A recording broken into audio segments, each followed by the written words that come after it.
नमस्कार साथियों, हमारे YouTube channel only exam with PK में आप सभी लोगों का एक बार फिर स्वागत है। दोस्तों, आज की इस वीडियो में आप लोगों को बताया जाएगा उत्तर प्रदेश माइस्ट्रो जो पुस्तक है, इसके हर एक पॉइंट को बताया जाएगा। इस पुस्तक में आप लोगों को यूपी स्पेशल के साथ साथ complete Uttar Pradesh current affairs देखने को मिलेगा। तो चलिए हम लोग इस वीडियो को स्टार्ट करते हैं। और जो लोग हमारे यूट्यूब चैनल को अभी तक सब्सक्राइब नहीं किए हैं वो इस चैनल को जरूर सब्सक्राइब कर लें, ताकि समय समय पर आपको वीडियो उपलब्ध होता रहे। तो चलिए हम लोग देखते हैं कि इस पुस्तक में क्या है। तो इस पुस्तक में हम लोग कई पॉइंट को कवर कर लेंगे और एक ही वीडियो में पूरी तरह से इस पुस्तक के हर एक पॉइंट को हम लोग कवर करेंगे। तो इस पुस्तक में हम लोग को मिल जाएगा बजट 2023-24 उत्तर प्रदेश का, आर्थिक समीक्षा देखने को मिलेगा और यूपी से जो करंट अफेयर्स होते हैं वो हम लोग देख लेंगे। फिर यूपी का इतिहास, उत्तर प्रदेश स्पेशल इतिहास देखने को मिलेगा, भूगोल, कला संस्कृति, पर्यटन, राज्य व्यवस्था, जनांकिकी, कृषि एवं खनिज, उसके साथ साथ उद्योग सेवा क्षेत्र, वन अभ्यारण्य, राष्ट्रीय उद्यान, नदी, झील, रामसर स्थल। और उत्तर प्रदेश यूपीपीएससी मुख्य परीक्षा की नवीन पाठ्यक्रम के अनुसार इसको संकलित किया गया है और इसमें विगत वर्षों के परीक्षाओं के प्रश्नों का अध्यायवार उत्तर सहित संकलन भी हम लोग इसको देखेंगे। तो चलिए हम लोग को वीडियो को देर न करते हुए स्टार्ट करते हैं। सबसे पहले हम लोग देखेंगे उत्तर प्रदेश के बारे में। उत्तर प्रदेश के सामान्य जो परिचय है उसको हम लोग जानेंगे कि उत्तर प्रदेश में क्या कहाँ क्या स्थित है। तो सबसे पहले उत्तर प्रदेश की अवस्थिति को हम लोग देख लेते हैं कि उत्तर प्रदेश स्थिति क्या है। तो उत्तर प्रदेश जो है कि कर्क रेखा के उत्तर में स्थित है। कर्क रेखा किधर स्थित है? तो उत्तर में, कर्क रेखा के उत्तर में उत्तर प्रदेश स्थित है। इसका जो अक्षांशीय विस्तार है वो 23 डिग्री 52 मिनट नॉर्थ से 31 डिग्री 28 मिनट नॉर्थ में है और देशांतरी विस्तार इसका 77 डिग्री 30 मिनट ईस्ट से 84 डिग्री 39 मिनट ईस्ट में स्थित है। ये रही इसकी स्थिति। अब इसके क्षेत्रफल को हम लोग बात करेंगे तो जो उत्तर प्रदेश का क्षेत्रफल है वो है 2,40,928 वर्ग स्क्वायर। कितना है? 2,40,928 वर्ग स्क्वायर किलोमीटर है। अब हम लोग बात करेंगे भारत के भौगोलिक क्षेत्रफल का लगभग 7.33% है। भारत के कुल क्षेत्रफल का 7.33% है और भारत का जो भूभाग है वो पूरे विश्व का 2.4% है। इंडिया की जो क्षेत्रफल है पूरे विश्व का 2.4% है, जबकि उत्तर प्रदेश भारत का 7.33% है। बहुत ही इंपॉर्टेंट है, ये सारी चीज़ें आप लोग याद रखिए। क्षेत्रफल की दृष्टि से भारत में चौथा स्थान है और क्षेत्रफल की दृष्टि से भारत का चौथा बड़ा राज्य है। क्षेत्रफल की दृष्टि से भी भारत में इसका स्थान चौथा है, तो क्षेत्रफल की दृष्टि से ऑलरेडी ये चौथा बड़ा राज्य हो जाएगा और जनसंख्या में तो पहले स्थान पर ही है। अब हम लोग बात करेंगे कि उत्तर पश्चिमी प्रांत कब से इसका नामकरण हुआ? 1834 ईस्वी से। 1834 ईस्वी से इसका नामकरण उत्तर पश्चिम प्रांत था और बाद में 1877 में क्या हो गया? उत्तर पश्चिम प्रांत एवं अवध हो गया। इसका नाम 1834 से 1877 तक उत्तर पश्चिम प्रांत था, जबकि 1877 ईस्वी से उत्तर पश्चिम प्रांत एवं अवध हो गया। 1902 ईस्वी से इसको आगरा एवं अवध का संयुक्त प्रांत कहा जाने लगा। कब से? 1902 ईस्वी से आगरा एवं अवध का संयुक्त प्रांत कहा जाने लगा और 1937 से इसको केवल संयुक्त प्रांत का नाम दिया गया। जबकि उत्तर प्रदेश कब बना? 24 जनवरी 1950 को उत्तर प्रदेश इसका नामकरण हो गया। अब इसके गठन और पुनर्गठन की हम लोग बात करते हैं तो 24 जनवरी 1950 को उत्तर प्रदेश नाम से राज्य का गठन हुआ। इसका 1 नवंबर 1956 को उत्तर प्रदेश का पुनर्गठन हुआ, जबकि 9 नवंबर 2000 ईस्वी को 13 जिलों को पृथक करके उत्तराखंड बना दिया गया। कितने जिलों को? 13 जिलों को काट करके उत्तराखंड का निर्माण हुआ। कब? 9 नवंबर 2000 को। आगे हम लोग देखेंगे उत्तर प्रदेश का राजकीय प्रतीक क्या है। तो देखिए हम लोग राजकीय प्रतीक देखते हैं तो जो उत्तर प्रदेश दिवस मनाया जाता है वो 24 जनवरी को मनाया जाता है, याद रखिए। राजकीय वृक्ष अशोक है, राजकीय पुष्प पलाश है और राजकीय पशु 12 सिंघा है। जबकि राजकीय चिन्ह की बात करेंगे तो एक वृत्त में 2 मछली और एक तीर धनुष है। 1938 ईस्वी में इस राजकीय चिन्ह को स्वीकृत कर लिया गया था। उत्तर प्रदेश की जो राजकीय भाषा है वो हिंदी है और द्वितीय राजकीय भाषा उर्दू है। 1989 ईस्वी से इस भाषा को दर्जा दिया गया है। उत्तर प्रदेश की जो राजकीय भाषा हिंदी और दूसरी जो राजकीय भाषा है उर्दू है, इसको आप लोग याद रखिए। अब हम लोग बात करेंगे प्रशासनिक क्षेत्र की। तो उत्तर प्रदेश की जो प्रशासनिक क्षेत्र में अगर देखेंगे तो संभाग जो हैं कितने हैं? 18। 18 संभाग हैं। और नगर निगम की बात करेंगे तो 17 नगर निगम है। तहसील 351 है। जिला पंचायत 75 है और ग्राम पंचायत 59,073 है। जबकि जनपद की संख्या 75 है और आर्थिक संभाग क्षेत्र की संख्या 4 है। ब्लॉक 826 है। न्याय पंचायत 8,135 है। जबकि जनपद जो है 75 है। तो देखिए 75 और 75 दोनों एक ही बात है। आगे हम लोग देखते हैं विधायिका की। विधायिका की बात करेंगे तो उत्तर प्रदेश जो दिवस है 24 जनवरी को मनाया जाता है। उत्तर प्रदेश दिवस को मनाया जाता है 24 जनवरी को मनाया जाता है। और राज्यपाल जो है आनंदीबेन पटेल हैं।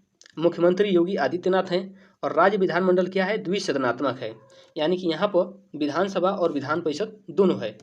विधानसभा पर्चे की बात किया जाए तो संसदीय जो कार्य मंत्री हैं सुरेश कुमार खन्ना हैं और अध्यक्ष जो हैं सतीश महाना है। और नेता जो विरोधी दल के प्रतिपक्ष नेता हैं वो अखिलेश यादव जी हैं। आगे हम लोग बात करेंगे विधानमंडल परिचय की। तो विधानमंडल परिचय में अगर हम लोग देखते हैं तो सभापति जो हैं वो कुंवर मानवेंद्र सिंह है।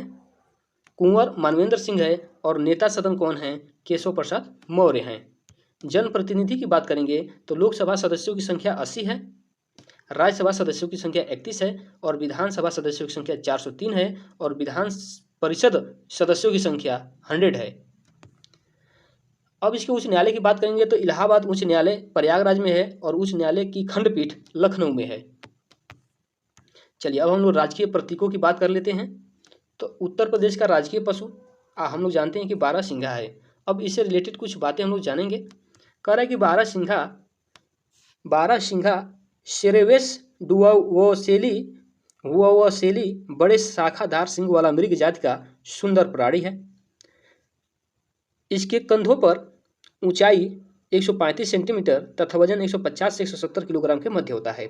हमारे देश में यह केवल उत्तर प्रदेश के तराई क्षेत्र, असम और सुंदरवन के दलदली तथा घास वाले क्षेत्रों में पाया जाता है। बारहसिंघा प्रदेश में दुधवा राष्ट्रीय उद्यान व आसपास के वन क्षेत्रों एवं कतरनिया घाट वन्य जीव बिहार में पाया जाता है। बारहसिंघा बड़े झुंडों में रहता है। बारहसिंघा वन्य जीव संरक्षण अधिनियम 1972 की अनुसूची फर्स्ट में सूचीबद्ध है। अब हम लोग देखेंगे कि उत्तर प्रदेश का राज्य पक्षी क्या है। तो देखिए उत्तर प्रदेश का जो राज्य पक्षी है वो सारस है। कौन है, उत्तर प्रदेश का राज्य पक्षी सारस है। अब हम लोग इसके बारे में जान लेते हैं कि उत्तर प्रदेश का राज्य पक्षी सारस जो है किस, इसका जो वैज्ञानिक नाम है, किस वैज्ञानिक पद्धति नाम से है, तो ग्रुस एंटीगोन है इसका जो वैज्ञानिक नाम। विश्व में उड़ने वाले पक्षियों के आकार में सबसे ऊंचा पक्षी है। वयस्क नर की ऊंचाई 156 से 180 सेंटीमीटर के मध्य होती है। सारस सामान्यतः प्रदेश के समस्त मैदानी क्षेत्रों में देखा जाता है, किंतु मैनपुरी, इटावा, औरैया, कासगंज, एटा, अलीगढ़ व हाथरस आदि जनपदों में बड़े जलीय दलदली क्षेत्र होने के कारण यहाँ पर इसके अपेक्षाकृत बड़े झुंड दिखाई पड़ते हैं। सारस का मुख्य भोजन कीड़े मकोड़े, मछली, अनाज के दाने। सारस के अतिरिक्त सारस घोष, वनस्पति, सांप, मेढक आदि भी खाता है। सारस वन्य जीव अधिनियम 1972 की अनुसूची 4 में सूचीबद्ध है। उत्तर प्रदेश के राज्य वृक्ष की बात करेंगे तो सीता अशोक है। उत्तर प्रदेश का राज्य वृक्ष क्या है, सीता अशोक है। हमारे प्रदेश राज्य वृक्ष सीता अशोक मध्य ऊंचाई घनी छाया सदाबहार वृक्ष है। इसके बारे में हम देख सकते हैं, पढ़ सकते हैं आप लोग।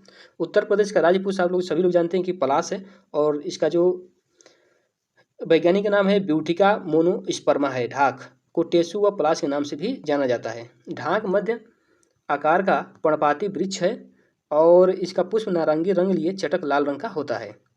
दलदली मिट्टी ऊसर में जहाँ दूसरे वृक्ष नहीं हो सकते, ढाक आसानी से उगता है। तो इस तरह से हम लोग जो राजकीय वृक्ष है इसके बारे में देख सकते हैं। और उत्तर प्रदेश में गंगा की सहायक एवं उप सहायक नदियों के बारे में हम लोग देखेंगे। अब हम लोग उत्तर प्रदेश के सहायक नदी और उनकी उप सहायक नदियों के बारे में हम लोग देखेंगे। तो गंगा नदी की जो सबसे बड़ी सहायक नदी है वो कौन सी नदी है, यमुना नदी है। हम लोग देख सकते हैं कि यमुना नदी आकर के यहाँ पर गंगा में मिल रही है। तो अब यमुना नदी कौन कौन सहायक नदी है, तो चंबल है, सिंध है और बेतवा है। और बेतवा की जो सहायक नदी है धसान नदी है। और धसान नदी की जो सहायक नदी है पथराई नदी है। इधर जामनी नदी भी बेतवा की सहायक नदी है। और जामनी नदी की शाहजादा नदी और सजनदा नदी हैं। यहाँ पर केन नदी भी यमुना की सहायक नदी है। और केन नदी की जो सहायक नदी है बिरमा नदी है। अब हम बात करेंगे कि टोंस नदी, ये टोंस नदी है, ये भी गंगा की सहायक नदी है। और टोंस नदी की जो नदी है सहायक नदी है वो बेलन नदी है, जो गंगा की उप सहायक नदी हो जाएगी। अब हम बात करेंगे कि कर्मनाशा नदी भी आकर के मिलती है, और कर्मनाशा की जो सहायक नदी है वो चंद्रप्रभा नदी है, और चंद्रप्रभा की सहायक नदी गोराई नदी है। इधर सोन नदी भी आकर के गंगे में मिल रही है, और सोन नदी की जो नदी है सहायक नदी रिहंद है और कन्हार नदी है। अब हम बात करेंगे रामगंगा नदी की। तो रामगंगा भी गंगा की सहायक नदी उत्तर प्रदेश में गोमती नदी है, गोमती की सहायक नदी सई नदी है, और घाघरा नदी भी गंगा की सहायक नदी है, और घाघरा नदी की जो सहायक नदी है वो गंडक नदी है, और राप्ती नदी है, और सरयू नदी है। ये सभी घाघरा की सहायक नदियाँ हैं, जबकि राप्ती नदी की सहायक नदियाँ रोहिन नदी, गुर्रा नदी और अमी नदी है। गंडक नदी भी गंगा की सहायक नदी है। इस तरह से हम गंगा और उसके सहायक और उपसहायक नदियों के बारे में देख लिए। आगे हम लोग देखेंगे 1857 का विद्रोह उत्तर प्रदेश में कहाँ कहाँ प्रभावित था और वहाँ का नेतृत्व कौन कौन करने वाले थे। तो अगर हम लोग बात करेंगे 1857 के विद्रोह की, तो 1857 का जो विद्रोह हुआ था मेरठ से शुरू हुआ था। कब हुआ था? 10 मई 1857 को सिपाही विद्रोह का प्रारंभ हुआ था। कदम सिंह के नेतृत्व में हुआ था। कब हुआ था? कदम सिंह के नेतृत्व में मेरठ से 1857 का विद्रोह शुरू हुआ था। अब हम लोग देख लेते हैं मथुरा। मथुरा देखिए, यहाँ पर मथुरा है। तो मथुरा के बारे में क्या है कि देवी सिंह द्वारा यहाँ पर नेतृत्व किया गया था।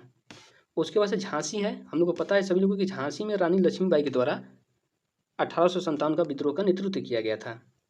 यहाँ पर है कानपुर, और कानपुर में नाना साहब और तात्या टोपे के द्वारा विद्रोह का नेतृत्व किया गया था।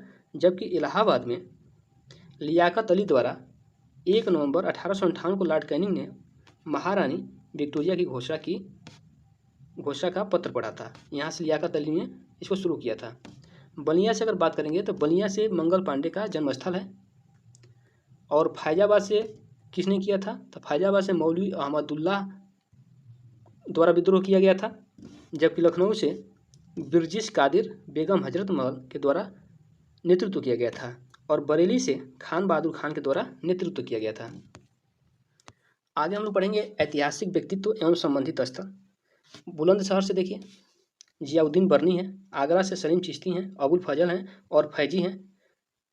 जालौन में जो है कि बीरबल की जन्मस्थली है। महोबा में अल्लाह उदल है। बांदा से शेर शाह की मृत्यु कालिंजर में हुआ था, बांदा में ही। चित्रकूट में तुलसीदास का जन्म हुआ था राजापुर में, और पर्णकुटी में श्री राम ठहरे हुए थे। आगे देखें प्रयागराज से, तो प्रयागराज से रामानंद, मदन मोहन मालवीय, जवाहरलाल नेहरू, इंदिरा गांधी, मेजर ध्यानचंद, विश्वनाथ प्रताप सिंह, मांडा में इनका जन्म स्थल है, और चंद्रशेखर आज़ाद अल्फ्रेड पार्क में शहीद स्थल है, जिसको इसमें आज़ाद पार्क नाम रख दिया गया है। चंदौली से बात करेंगे तो चंदौली में लाल बहादुर शास्त्री का जन्म स्थल है, और दीनदयाल उपाध्याय का मुगल सराय में मृत्यु स्थल है। आगे वाराणसी की बात करेंगे तो वाराणसी में कबीर, पंडित रविशंकर, रानी लक्ष्मीबाई, रैदास, गिरजा देवी ठुमरी गायिका हैं का जन्म स्थल है। और सीतापुर की बात करेंगे तो टोडरमल लहरपुर का में जन्म स्थल है। कासगंज में अमीर खुसरो का जन्म स्थल, और बदायूं में निजामुद्दीन औलिया का जन्म स्थल है। तो इस तरह से उत्तर प्रदेश में जो प्रमुख स्थल हैं वहाँ पर जो महान व्यक्तित्व हैं उनसे रिलेटेड स्थान है। अब हम बात करेंगे खनिज संसाधन की, तो किस जिले में किस जगह कौन सा खनिज का उत्पादन होता है इसके बारे में हम लोग जानेंगे। तो सबसे पहले हम लोग जानेंगे हमीरपुर। तो हमीरपुर में देखिए क्या क्या खनिज उत्पादन होता है। तो जिप्सम होता है, ग्रेफाइट होता है, सेल खड़ी, पायरोफाइलाइट और डायास्पोर का उत्पादन होता है। जबकि प्रयागराज की बात करेंगे तो कांच बालू का उत्पादन प्रयागराज से होता है। वाराणसी की बात करेंगे तो मैग्नेसाइट और बॉक्साइट का उत्पादन होता है। जबकि मिर्ज़ापुर से सैंडस्टोन, हीरा, संगमरमर, चूना पत्थर और फायर क्ले का उत्पादन होता है। आगे हम लोग बात करेंगे कि सोनभद्र में क्या क्या होता है। तो देखिए जो सोनभद्र में उत्पादन होता है किस खनिज का? कोयले का, संगमरमर का, डोलोमाइट का, चूना पत्थर का और पाइराइट्स का। इतने खनिज पदार्थ सोनभद्र में पाए जाते हैं। जबकि बांदा में क्या क्या मिलता है? हीरा, बॉक्साइट, बेस मेटल, मैग्नेटाइट और रॉक फास्फेट। इतने पदार्थ जो पाए जाते हैं वो बांदा में पाए जाते हैं। ललितपुर की बात करेंगे तो ललितपुर में तांबा, बॉक्साइट, सोना, प्लेटिनम, यूरेनियम और रॉक फास्फेट जैसे खनिज पदार्थ पाए जाते हैं। झांसी की बात करेंगे तो झांसी में पाया जाता है फ्लेस्पर, जिप्सम, ग्रेनाइट, एस्बेस्टस और सेलखड़ी मुख्य रूप से पाए जाते हैं। अब उत्तर प्रदेश की कृषि जलवायु क्षेत्र की बात करेंगे तो कई क्षेत्रों में बांटा गया है। कितने, तो हम लोग देख रहे हैं कि 9 क्षेत्रों में जो उत्तर प्रदेश की जलवायु अंचल है वो 9 क्षेत्रों में विभाजित है। तराई क्षेत्र, पश्चिमी मैदानी क्षेत्र, मध्य पश्चिमी क्षेत्र, दक्षिण पश्चिमी अर्धशुष्क मैदानी क्षेत्र, मैदानी क्षेत्र, बुंदेलखंड क्षेत्र, उत्तर पूर्वी मैदानी क्षेत्र, पूर्वी मैदानी क्षेत्र और विंध्य क्षेत्र। परिवहन की बात करेंगे तो मेरठ मेट्रो रेल परियोजना है चल रही है। लखनऊ में रेल सुरक्षा आयोग लखनऊ मेट्रो रेल परियोजना है। गोरखपुर में गोरखपुर लाइट रेल ट्रांजिट परियोजना है। वाराणसी में बनारस रेल इंजन कारखाना है मंडुआडीह में। और प्रयागराज में केंद्रीय रेल विद्युतीकरण संगठन बोर्ड है। रायबरेली में मॉडर्न कोच फैक्ट्री है। लालगंज में कानपुर मेट्रो रेल परियोजना है। और आगरा में आगरा मेट्रो रेल परियोजना है। तो ये सारे परिवहन है। एयरपोर्ट की बात करेंगे तो सहारनपुर में सरसावा एयरपोर्ट फोर्स स्टेशन है और गाजियाबाद में हिंडन एयरफोर्स स्टेशन है। जबकि गौतम बुद्ध नगर में जेवर इंटरनेशनल एयरपोर्ट है, निर्माणाधीन है। आगरा में राष्ट्रीय पैराशूट प्रशिक्षण कॉलेज खेड़िया एयरफोर्स स्टेशन है। कानपुर में चकेरी एयरफोर्स है। और प्रयागराज में Bamrauli air force station air force central air command मुख्यालय है। वाराणसी में लाल बहादुर शास्त्री इंटरनेशनल बाबतपुर एयरपोर्ट है। और गोरखपुर में एयरफोर्स स्टेशन महायोगी गोरखनाथ एयरपोर्ट है। जबकि कुशीनगर में कुशीनगर इंटरनेशनल एयरपोर्ट है। और अयोध्या में मर्यादा पुरुषोत्तम श्री राम एयरपोर्ट निर्माणाधीन है। और लखनऊ में चौधरी चरण सिंह इंटरनेशनल एयरपोर्ट है। और बक्सी का तालाब एयरफोर्स स्टेशन है। एक जनपद एक उत्पाद की हम लोग बात करेंगे, बहुत ही महत्वपूर्ण है, इसको देख लीजिए। एक जनपद एक उत्पाद ODOP, इसमें क्या कहा गया है? कहा गया है कि जो खेल का सामान बनता है वो मेरठ में बनता है। और हार्नबोन संभल में, ताला अलीगढ़ में, इत्र कन्नौज में, गौरा पत्थर शिल्प महोबा, सज्जर पत्थर शिल्प बांदा, आंवला प्रतापगढ़, ऊनी कालीन दर्री जौनपुर में, कालीन भदोही, और बनारस रेशमी साड़ी वाराणसी में, काली मिट्टी की कलाकृति आजमगढ़ में, बिंदी उत्पाद बलिया में, काला नमक चावल सिद्धार्थनगर में, चिकनकारी लखनऊ में, गेहूं डंठल हस्तकला बहराइच में, बांसुरी पीलीभीत में, और धातु शिल्प मुरादाबाद में, लकड़ी पर नक्काशी सहारनपुर में। ये वन जिला और वन उत्पाद, एक जनपद एक उत्पाद के प्रोडक्ट हैं। अब हम लोग बात करेंगे ऊर्जा। तो देखिए, बुलंदशहर में नरौरा परमाणु संयंत्र है। अम्बेडकर नगर NTPC है। टांडा विद्युत नगर है। सोनभद्र में NTPC सिंगरौली है। NTPC रिहंद है। ओबरा थर्मल पावर स्टेशन है। और अनपरा थर्मल पावर स्टेशन है। रायबरेली में NTPC ऊंचाहार है। झांसी में परीक्षा थर्मल पावर स्टेशन है। औरैया में NTPC औरैया है। अलीगढ़ में हरदुआगंज थर्मल पावर स्टेशन है। जबकि गौतम बुद्ध नगर में NTPC दादरी गैस एवं कोयला है। आगे हम लोग बात करेंगे सिटी एवं पार्क परियोजना की। तो लेदर पार्क कहाँ है? आगरा में। साइंस पार्क हरदोई में है।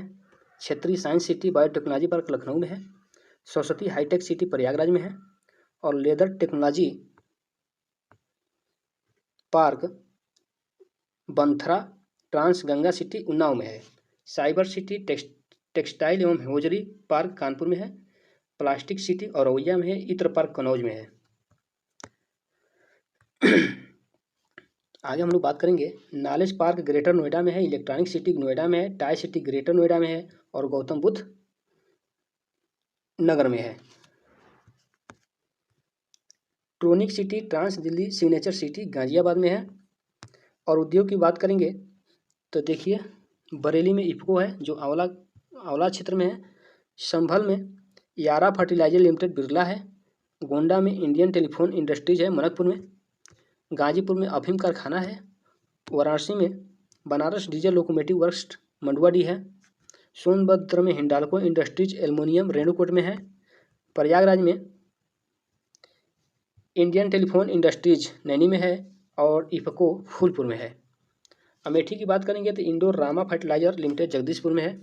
और कानपुर में कृत्रिम अंग निर्माण लिमिटेड कंपनी है। मथुरा की बात की जाए तो इंडियन ऑयल रिफाइनरी है। और बुलंदशहर में नरौरा परमाणु शक्ति केंद्र है। गाजियाबाद में कृत्रिम रबर कारखाना भारत इलेक्ट्रॉनिक्स लिमिटेड है। तो इस तरह से उद्योग हैं, प्रत्येक जिले में उनका नाम दिया हुआ है। अब बहुत ही महत्वपूर्ण है वन्य जीव अभ्यारण्य। कौन सा अभ्यारण्य कहाँ पे है? तो हम लोग देखेंगे किशनपुर जो वन्य जीव अभ्यारण्य बिहार है, लखीमपुर खीरी में है। लखीमपुर खीरी में कौन है? किशन वन्य जीव विहार है। जबकि कतरनिया घाट वन्य जीव विहार बहराइच में है। और सोहेलवा वन्य जीव जो विहार है वो बलरामपुर श्रावस्ती में है। और सोहागी बरवा वन्य जीव जो विहार है वो महाराजगंज में है। महाराजगंज में कौन है? सोहागी। कछुआ वन्य जीव जो विहार है कहाँ है साथियों? तो वाराणसी में है। जबकि चंद्रप्रभा वन्य जीव विहार चंदौली में है। और राज्य का प्रथम वन्य जीव विहार यह है, कौन है? चंद्रप्रभा वन्य जीव विहार चंदौली में राज्य का प्रथम वन्य जीव विहार है। कैमूर वन्य जीव विहार कहाँ है? मिर्जापुर सोनभद्र में है। जबकि रानीपुर वन्य जीव जो विहार है वो बांदा चित्रकूट में है। कहाँ है? बांदा चित्रकूट में है। महावीर स्वामी वन्य जीव जो विहार है वो ललितपुर में है। राज्य का सबसे छोटा वन्य जीव विहार है। महावीर स्वामी वन्य जीव विहार ललितपुर में है। राज्य का सबसे छोटा वन्य जीव विहार है। राष्ट्रीय चंबल वन्य जीव जो विहार है, राष्ट्रीय चंबल वन्य जीव विहार आगरा इटावा चंबल नदी पर है। आगरा और इटावा दोनों में है, चंबल नदी पर है। जबकि हस्तिनापुर वन्य जीव विहार मेरठ, हापुड़, बिजनौर, अमरोहा, मुजफ्फरनगर में है। और राज्य का सबसे बड़ा वन्य जीव विहार है। कौन है? हस्तिनापुर वन्य जीव विहार राज्य का सबसे बड़ा वन्य जीव विहार है। यह मेरठ, हापुड़, बिजनौर, अमरोहा, मुजफ्फरनगर इन 5 जिलों में फैला हुआ है। आगे हम लोग देखेंगे कि रामसर आर्द्रभूमि स्थल, उत्तर प्रदेश के रामसर आर्द्रभूमि स्थलों के बारे में जानेंगे, बहुत ही महत्वपूर्ण है। ये हैदरपुर आर्द्रभूमि मुजफ्फरनगर में है। हैदरपुर जो आर्द्रभूमि है मुजफ्फरनगर में है। सांडी पक्षी अभ्यारण्य ये भी आर्द्रभूमि के अंतर्गत रखा गया, हरदोई में है। पार्वती अर्गा पक्षी अभ्यारण्य गोंडा में है। बखिरा वन्य जीव जो अभ्यारण्य है संत कबीर नगर में है, जो रामसर साइट के अंतर्गत आता है। समस्तपुर पक्षी अभ्यारण्य रायबरेली में है। और नवाबगंज पक्षी अभ्यारण्य उन्नाव में है। जबकि सरसई नंवर झील इटावा में है। और सूर सरोवर आगरा में है। और समान पक्षी अभ्यारण्य कहाँ है? मैनपुरी में है। तो ये जितने भी हैं स्थल ये सभी रामसर आर्द्रभूमि के अंतर्गत आते हैं। झील, ताल एवं जलप्रपात। अब हम देखेंगे कि कौन सा झील कहाँ है, या ताल है या जलप्रपात है, किस जिले में है और उसका नाम क्या है। तो इसको हम लोग इस चार्ट के अंतर्गत जान लेंगे। अब हम लोग झील, ताल एवं जलप्रपात देखेंगे। तो सबसे पहले हम लोग देखेंगे कि शुक्रताल कहाँ पर है। तो शुक्रताल दोस्तों मुजफ्फरपुर में है। गोमती जो फुलहर झील है पीलीभीत में है। और लिलौर जो है बरेली में है। चित्तौड़ झील बहराइच है। पार्वती अर्गा जो ताल है गोंडा में है। और बखिरा झील संत कबीर नगर में है। रामगढ़ ताल गोरखपुर में है। आगे देखिए सुराहा ताल कहाँ है। तो सुराहा ताल बलिया में है। गोविंद बल्लभ पंत सागर सोनभद्र में है। और चंद्रप्रभा मूसाखंड लतीफ शाह चंदौली में है। राजदरी, देवदरी, उर्वा टाट, कर्मनाथ शाह सभी चंदौली में है। आगे है टांडा, चुना दरी, लेखनिया दरी, बिंडम मिर्जापुर में है। समसपुर रायबरेली में है। बेला सागर, मदन सागर महोबा में है। बरुआ सागर गढ़ मऊ झील झांसी में है। कीठम सूर सरोवर आगरा में है। मानसी कुंड, राधा कुंड, श्याम कुंड कहाँ है? मथुरा में है। इतना झीलें हम लोग देख लिए। आगे हम लोग देखेंगे कि राष्ट्रीय पार्क, टाइगर रिजर्व और प्राणी उद्यान। तो देखिए जो अमनगढ़ कॉर्बेट टाइगर रिजर्व का बफर क्षेत्र है वो बिजनौर में है। अमनगढ़ कहाँ है? बिजनौर में है। और पीलीभीत टाइगर रिजर्व कहाँ है? पीलीभीत शाहजहाँपुर में है। दुधवा राष्ट्रीय पार्क कहाँ है? लखीमपुर खीरी में है। और दुधवा टाइगर रिजर्व लखीमपुर खीरी और बहराइच में है। नवाब वाजिद अली शाह प्राणी उद्यान कहाँ है साथियों? तो लखनऊ में है। नवाब वाजिद अली शाह प्राणी उद्यान लखनऊ में है। और शहीद अशफाक उल्लाह खान प्राणी उद्यान गोरखपुर में है। जबकि रानीपुर टाइगर रिजर्व बांदा चित्रकूट में है। राज्य का चौथा बड़ा टाइगर रिजर्व है। कौन? रानीपुर टाइगर रिजर्व बांदा चित्रकूट में है। कानपुर प्राणी उद्यान कानपुर में है। Etawah safari park lion Etawah में है। और मयूर संरक्षण केंद्र कहाँ है? वृंदावन मथुरा में है। आगे हम लोग देखेंगे कुछ क्वेश्चन है, इसको आप लोग देखिए। कार्य की मृदा जिसमें मुख्य रूप से पोटास की कमी है उत्तर प्रदेश के किस जिले में पाया जाता है? मृदा जिसमें मुख्य रूप से पोटास की कमी होती है उत्तर प्रदेश के जौनपुर जिले में पाया जाता है। लाल मिट्टियाँ पाई जाती हैं उस जनपद का नाम बताइए। लाल मिट्टी कहाँ पाई जाती है? तो मिर्जापुर तथा झांसी में पाई जाती है। सी नंबर सही है। उत्तर प्रदेश में ऊसर मृदा का विस्तार मिलियन हेक्टेयर में है।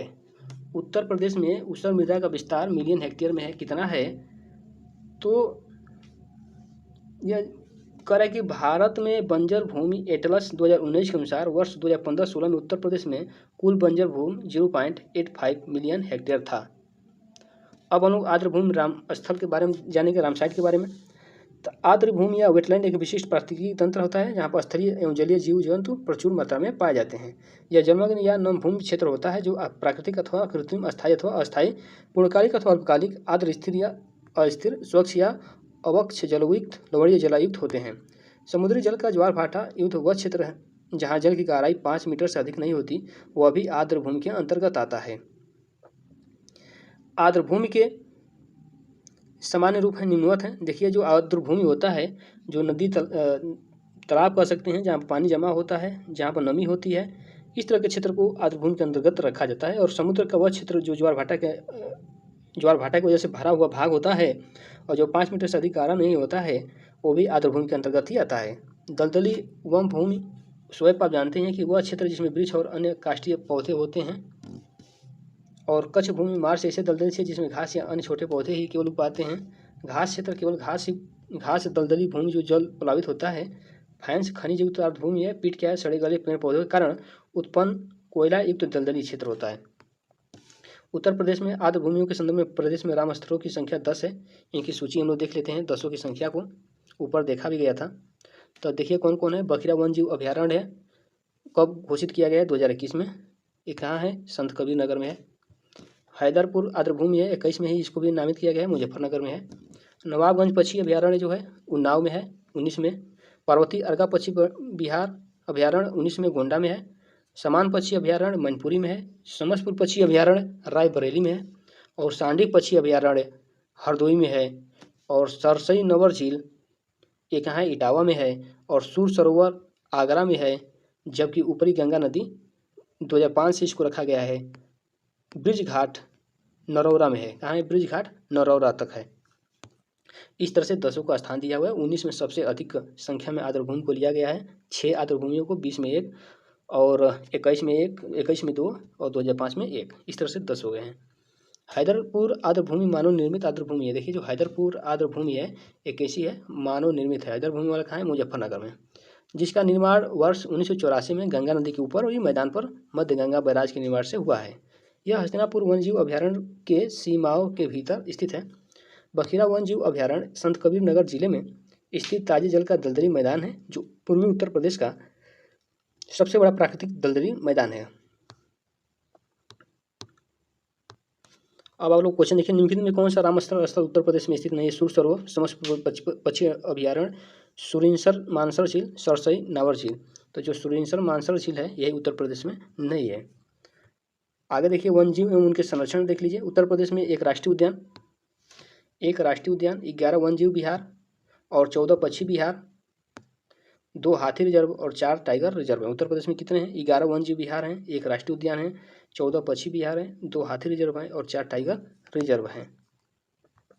उत्तर प्रदेश के जो राष्ट्रीय उद्यानों की बात करेंगे तो उत्तर प्रदेश में एकमात्र राष्ट्रीय उद्यान दुधवा राष्ट्रीय उद्यान है। और यह कहाँ अवस्थित है, लखनपुर खीरी में अवस्थित है। और 490 वर्ग किलोमीटर क्षेत्र में फैला हुआ है। अधिसूचना वर्ष कब से है, 1977 से जारी किया गया है। उत्तर प्रदेश के वन्यजीव विहार की बात करेंगे तो देखिए, उत्तर प्रदेश में जो वन्यजीव विहार 11 हैं, तो कौन कौन है। पहला चंबल है जो इटावा में है, स्थापना कब हुआ था, 1979 में हुआ था। कार्तनिया घाट बहराइच में है। रानीपुर वन्यजीव अभ्यारण्य बांदा में है। महावीर स्वामी ललितपुर में है। और बात करेंगे चंद्रप्रभा, तो चंद्रप्रभा जो है चंदौली में है। किशनपुर लखीमपुर खीरी में है। कैमूर मिर्जापुर में है। हस्तिनापुर मुजफ्फरपुर मेरठ मुरादाबाद में 2073 से। गाजियाबाद बिजनौर में है। सुहागी बरवा 1987 से महाराजगंज में है। सोहेलवा गोंडा बलरामपुर श्रावस्ती से है। और कछुआ जो है वाराणसी में है। उत्तर प्रदेश के पक्षी बिहार की बात करेंगे तो प्रथम पक्षी बिहार कौन है उत्तर प्रदेश का, तो नवाबगंज पक्षी बिहार है। और सबसे छोटा पक्षी बिहार है शेख झील पक्षी बिहार है। और सबसे बड़ा पक्षी बिहार कौन है, लाख बहोसी पक्षी बिहार है। तो चलिए हम सबके बारे में जानते हैं। तो जो नवाबगंज पक्षी बिहार है वो कहाँ है, उन्नाव में है। और समसपुर पक्षी बिहार कहाँ है, रायबरेली में है। लाख बहोसी पक्षी बिहार कहाँ है, कन्नौज में है। और सांडी पक्षी बिहार कहाँ है साथियों, तो हरदोई में है। सांडी पक्षी बिहार कहाँ है, हरदोई में है। चलिए आगे हम लोग देखेंगे बखीरा पक्षी बिहार कहाँ है, तो बखीरा पक्षी बिहार संत कबीर नगर में है। ओखला पक्षी बिहार गौतम बुद्ध नगर में है। और पार्वती अर्गा जो पक्षी बिहार है वो गोंडा में है। और विजय सागर जो पक्षी बिहार है वो महोबा में है। पटना पक्षी बिहार एटा में है। समन पक्षी बिहार मैनपुरी में है। सूर सरोवर पश्चिम बिहार आगरा इटावा में है। सुराहा ताल नारायण पश्चिम बिहार बलिया में है। डॉक्टर भीमराव अंबेडकर जो पश्चिम बिहार है कहाँ है, प्रतापगढ़ में है। और शेखा झील अलीगढ़ में है। उत्तर प्रदेश के प्राणी जो उद्यान की अगर हम लोग बात करेंगे तो लखनऊ प्राणी उद्यान लखनऊ में है। कानपुर प्राणी उद्यान कानपुर में है। शहीद अशफाक उल्लाह खान प्राणी उद्यान गोरखपुर में है, सबको पता है। लखनऊ प्राणी उद्यान का नाम नवाब वाजिद अली शाह प्राणी उद्यान हो गया है।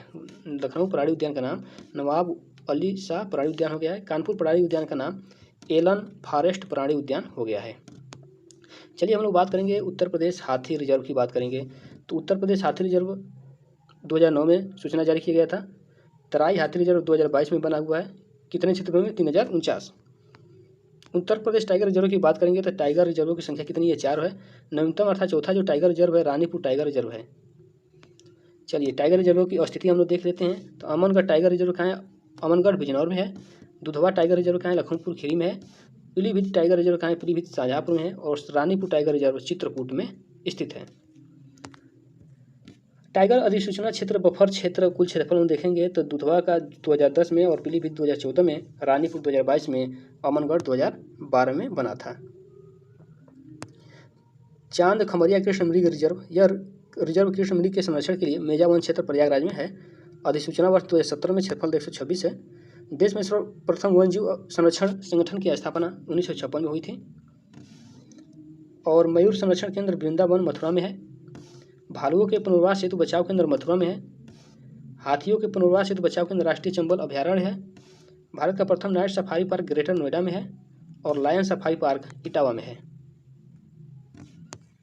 वन जीव संबंधी प्रमुख कार्यक्रम की बात करेंगे तो लुप्त प्रजाति और प्रजनन केंद्र 1984-85 लखनऊ में खोला गया है। उद्देश्य काला हिरण, उदबिलाव, कोकर आदि लुप्त प्राय प्राणियों के प्रजनन से संबंधित है। राष्ट्रीय चंबल अभ्यारण्य योजना की बात करेंगे तो राष्ट्रीय चंबल अभ्यारण्य मध्य प्रदेश, उत्तर प्रदेश एवं राजस्थान 635 वर्ग किलोमीटर में विस्तृत है। वर्ष 1979 में चंबल नदी के निश्चित भाग सरकार द्वारा राष्ट्रीय चंबल अभ्यारण्य घोषित किया गया। वन जीव संरक्षण नियम 1972 के तहत संरक्षित है और एक प्रस्तावित रामस्थल स्थल भी है। यह अभ्यारण्य विश्व की सबसे बड़ी और दुर्लभ मगरमच्छ प्रजातियों में से एक घड़ियाल का घर है। इसके संरक्षण के लिए राष्ट्रीय चंबल अभ्यारण्य योजना चलाई जा रही है। यहाँ कछुओं की 8 प्रजातियाँ सुनसु, उदबिलाव, इंडियन स्कीमर और मगर भी पाए जाते हैं। घड़ियाल प्रजनन कर देख लीजिए, लखनऊ में है, कुकरेल एवं करतनिया बहराइच में है। उद्देश्य घड़ियाल प्रजनन संरक्षण को बढ़ावा देना है। अब हम बात करेंगे कि राष्ट्रीय जल जीव की बात करेंगे तो जो राष्ट्रीय जल जीव है वो गंगा डॉल्फिन है। उत्तर प्रदेश के प्रयागराज से मिर्जापुर के बीच अधिक मात्रा में पाई जाती है। गंगा नदी में प्रयागराज से मिर्जापुर के बीच में गंगा डॉल्फिन नदी पाई जाती है। इसका स्थानीय नाम क्या है, सुइस है। और प्रदेश में कुल डॉल्फिनों की संख्या 1275 है। वन जीव संरक्षण परिरक्षण संबंधी तमाम योजनाएं हैं, इसको आप लोग देख सकते हैं। अगला देखिए, एक चीज़ और है कि गौरैया व अन्य पक्षियों के प्रति जागरूकता हेतु 20 मार्च को विश्व गौरैया दिवस के रूप में मनाया जाता है। प्रोजेक्ट टाइगर योजना के अंतर्गत दुधवा राष्ट्रीय उद्यान को वर्ष 1987 में आच्छादित किया गया था। उत्तर प्रदेश का राजकीय पुष्प देख लीजिए। उत्तर प्रदेश का राजकीय पुष्प पलाश है। यह ढाक वृक्ष पर होता है। किस पर होता है, ढाक वृक्ष पर होता है। और ढाक ब्यूटिका मोनोस्पर्मा को टेसु या पलाश के नाम से भी जाना जाता है। तो इसके बारे में सारी चीज़ें दिया हुआ है, कहाँ उत्पादन होता है। उत्तर प्रदेश का राजकीय वृक्ष हम लोग पढ़े ही थे। राजकीय पशु भी पढ़ चुके हैं, तो इसको देखने की कोई ज़रूरत नहीं है। राजकीय पक्षी भी पढ़ा जा चुका है। अब कुछ क्वेश्चन इसको आप लोग करिए। करें कि विजय सागर पश्चिम बिहार निम्नलिखित में से उत्तर प्रदेश के किस स्थान में स्थित है। तो विजय सागर जो पश्चिम बिहार है वो महोबा में स्थित है। पूछा हुआ है यूपीएससी ACF RFO 2021 में। तो विजय सागर पश्चिम बिहार महोबा में स्थित है। और निम्नलिखित में से कौन सा वन जीव अभ्यारण्य उत्तर प्रदेश में स्थित नहीं है। हम लोग बात करेंगे कि उत्तर प्रदेश में कौन स्थित नहीं है। किशनपुर, कैमूर, कतरनिया घाट, कालेसर। तो जो कालेसर है वही उत्तर प्रदेश में स्थित नहीं है। 2021 और 20 में पूछे गए क्वेश्चन है। कालेसर जो है उत्तर प्रदेश में स्थित नहीं है, जबकि किशनपुर, कतरनिया और कैमूर उत्तर प्रदेश में ही स्थित है। अगला क्वेश्चन देखिए, कह रहा है कि उत्तर प्रदेश में अमनगढ़ टाइगर रिजर्व निम्नलिखित में से किस टाइगर रिजर्व का हिस्सा है। जो उत्तर प्रदेश में अमनगढ़ टाइगर रिजर्व है निम्नलिखित में से किस टाइगर रिजर्व का हिस्सा है। तो ये कार्बेट टाइगर रिजर्व का हिस्सा है। कौन, अमनगढ़ टाइगर रिजर्व। अब हम बात करेंगे उत्तर प्रदेश में मयूर संरक्षण केंद्र, अभी हम लोग पढ़े थे। मयूर संरक्षण केंद्र निम्नलिखित में से कहाँ है। तो मयूर जो संरक्षण केंद्र निम्नलिखित में से मथुरा स्थित है। कहाँ है? मथुरा में स्थित है। पहला क्वेश्चन देखिए, चंद्रप्रभा वन जीव अभ्यारण्य उत्तर प्रदेश का एक प्रमुख वन जीव अभ्यारण्य है, निम्नलिखित में से कहाँ पर स्थित है? तो जो चंद्रप्रभा वन जीव अभ्यारण्य है ये जनपद चंदौली में स्थित है। निम्नलिखित में से कौन सा युग्म सही सुमेलित नहीं है? चलिए मिलाइए। महावीर स्वामी अभ्यारण्य जनपद ललितपुर सही है। लाख बौसी अभ्यारण्य जनपद कन्नौज सही है। किशनपुर वन जीव अभ्यारण्य जनपद बलरामपुर में नहीं है, गलत है। कैमूर अभ्यारण्य मिर्जापुर एवं सोनभद्र में है, बिल्कुल राइट आंसर है। दुधवा राष्ट्रीय उद्यान हमारे राज्य के निम्न में से किस जिले में स्थित है? तो जो दुधवा राष्ट्रीय उद्यान है लखनपुर खीरी में स्थित है। उत्तर प्रदेश में पहला गिद्ध संरक्षण केंद्र कहाँ पर स्थापित किया गया है? तो महाराजगंज में। उत्तर प्रदेश में जो पहला गिद्ध संरक्षण केंद्र है महाराजगंज में स्थित किया गया है। आगे हम लोग देखेंगे अफवाह प्रणाली। अफवाह प्रणाली को हम देखेंगे, बहुत ही महत्वपूर्ण टॉपिक है, इसको आप लोग जरूर देखिए। चलिए देखिए, कह रहा है कि संपूर्ण उत्तर प्रदेश में गंगा नदी अपवाह तंत्र का एक विस्तार है। ऊपरी गंगा मैदान की लगभग सभी नदियाँ उत्तर पश्चिम दक्षिण पूर्व दिशा का अनुसरण करते हुए प्रवाहित होती है तथा बृहद स्तर पर वृक्षनुमा अपवाह तंत्र का निर्माण करती है। यह मध्य गंगा मैदान में भी सामान्यतः वृक्षनुमा अपवाह प्रणाली का विकास हुआ है। यह गंडक, कोसी, सोन, गंगा नदी से मिलने वाली प्रमुख सहायक नदियाँ हैं। उद्गम स्रोत के आधार पर उत्तर प्रदेश में गंगा की सहायक एवं उप सहायक नदियों को निम्न रूप में वर्गीकृत किया जा सकता है। हिमालय से निकलने वाली नदियाँ कौन कौन है? तो यमुना है, रामगंगा है, घाघरा है आदि है। हिमालय से निकलने वाली नदियाँ पूर्ववर्ती अपवाह का उदाहरण है। किस अपवाह का? पूर्ववर्ती अपवाह का उदाहरण है हिमालय से निकलने वाली नदियों को। भाबर और तराई से निकलने वाली नदियाँ काली, सुक्ता, गोमती आदि हैं। मैदानों से निकलने वाली नदियाँ काली, सोत, सई, कल्याण आदि है। ये नदियाँ बाहर क्षेत्र के ताल या दलदली क्षेत्र से निकलती है। प्रायद्वीपीय पठार से निकलने वाली जो नदियाँ है चंबल है, केन, बेतवा, सोन आदि है। और उत्तर प्रदेश के प्रमुख नदी बेसिन कौन कौन है? तो यमुना बेसिन है, गंगा बेसिन है, रामगंगा बेसिन है, गोमती है, घाघरा बेसिन है, राप्ती, गंडक और सोन बेसिन है। उत्तर प्रदेश में गंगा और उसकी सहायक जो नदियाँ वाले जिले कौन कौन हैं? तो गंगा में जो है सहायक नदी बिजनौर, मुजफ्फरनगर, मेरठ, अमरोहा, हापुड़, बुलंदशहर, संभल, अलीगढ़, बदायूं, कासगंज, फर्रुखाबाद, शाहजहांपुर, हरदोई, कन्नौज, उन्नाव, कानपुर, नगर, फतेहपुर, रायबरेली, प्रतापगढ़, कौशाम्बी, भदोही, मिर्जापुर, वाराणसी, चंदौली, गाजीपुर और बलिया है। रामगंगा की कहाँ कहाँ है? तो बिजनौर, मुरादाबाद, ये सब चीज़ें जगह का नाम दिया हुआ है जिन जिन जिलों से वो जुड़े हुए हैं नदियाँ। अब हम बात करेंगे नदी और उसका उद्गम स्थल और मुहाना। तो जो गंगा नदी है बंगाल और गंगोत्री नस्ल के उत्तराखंड से निकलती है। मुहाना का है बंगाल की खाड़ी बांग्लादेश में है। यमुना की बताएंगे तो यमुनेत्री हिमनद उत्तराखंड से निकलती है और यह प्रयागराज के उत्तर प्रदेश में आकर मिल जाती है। सरस्वती की बात करेंगे घाघरा की, तो घाघरा सरदा और करौरिया नदी के संगम से निकलती है। गंगा छपरा बिहार में जाके मिल जाती है। चंबल जो है विंध्य श्रेणी में महू के निकट मध्य प्रदेश, गोमती से गोमती ताल, फुलहर झील और पीलीभीत उत्तर प्रदेश जुड़ा हुआ है। यह गंगा नदी कैथी वाराणसी से निकलती है, मिल जाती है जाकर के। बेतवा मध्य प्रदेश से निकलती है। यमुना हमीरपुर उत्तर प्रदेश में जाकर मिलती है। सोन जो है मैकाल पर्वत अमरकंटक मध्य प्रदेश से बहने वाली नदी है। यह गंगा पटना के निकट बिहार में आकर के मिल जाती है। तो इस तरह से हम लोग देख सकते हैं प्रमुख नदियाँ और उसका उद्गम क्षेत्र और मिलन क्षेत्र।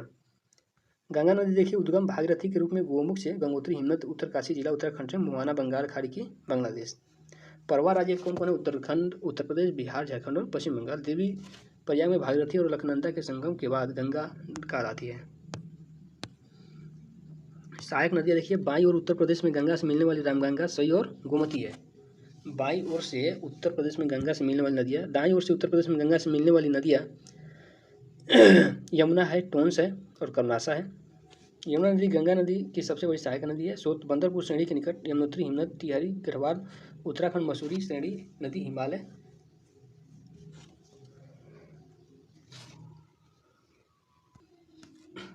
अब हम उत्तर प्रदेश के जलप्रपात के बारे में जानेंगे।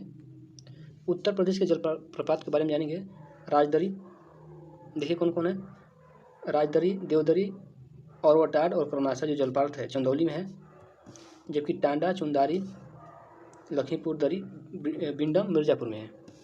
आगे हम लोग बात करेंगे चितौरा झील। तो चितौरा झील कहाँ है? बहराइच में है। पार्वती अर्गा ताल मोडा में है, गोंडा में है। गोखुर झील जो है शाहजहांपुर में है। गौर झील रामपुर में है। सूर सरोवर कीठम झील आगरा में है। शुक्रताल झील मुजफ्फरनगर में है। लिलौर झील बरेली में है। देवरिया ताल और लाख बहौसी झील कन्नौज में है। बखीरा झील संतकबीरनगर है। कुंदरा झील उन्नाव में है। दरवन झील अयोध्या। राजा का बांध सुल्तानपुर। अंधी ताल वाराणसी। रामगढ़ ताल गोरखपुर। सुरहा ताल बनिया। शेखरा झील अलीगढ़। मोती झील कानपुर। बेल्लाहापार झील कानपुर में है। करेला झील लखनऊ में है। रामसर झील रायबरेली है। बैंती झील प्रतापगढ़ में है। टांडा दारगर्त झील मिर्जापुर में है। बेला सागर महोबा में है। अब कुछ क्वेश्चन दिए हैं, देखिए। गंगा नदी उत्तर प्रदेश में किस जनपद में प्रवेश करती है? तो जो गंगा नदी है उत्तर प्रदेश में बिजनौर जिले में प्रवेश करती है। आगे क्वेश्चन दिया, निम्नलिखित में से कौन सी नदी उत्तर प्रदेश राज्य से प्रवाहित नहीं होती है? तो विकल्प में स्टार लगा हुआ है कि कह रहा है कि सभी नदियाँ उत्तर प्रदेश में प्रवाहित होती है, तो यह गलत है। सोन नदी, हिंडन, गंडक और शारदा चारों नदियाँ उत्तर प्रदेश में प्रवाहित होती है। निम्नलिखित में से कौन सा एक सही सुमेलित नहीं है, बताइए। सौर झील, शेख झील, बखीरा झील और सरसई झील।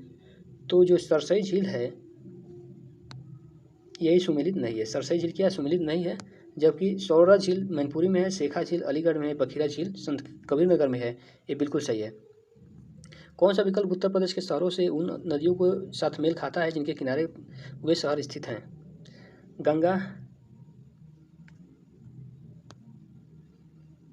गंगा जो है, देखिए,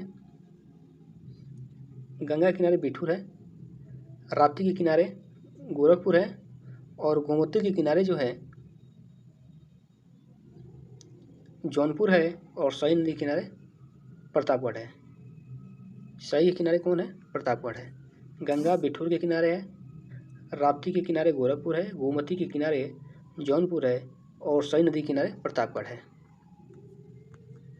तो इस तरह से हम लोगों ने उत्तर प्रदेश के बारे में जान लिया। अब हम लोग उत्तर प्रदेश के करंट के बारे में जानेंगे, जिसमें उत्तर प्रदेश बजट को हम लोग देखेंगे 2023 और 24 को।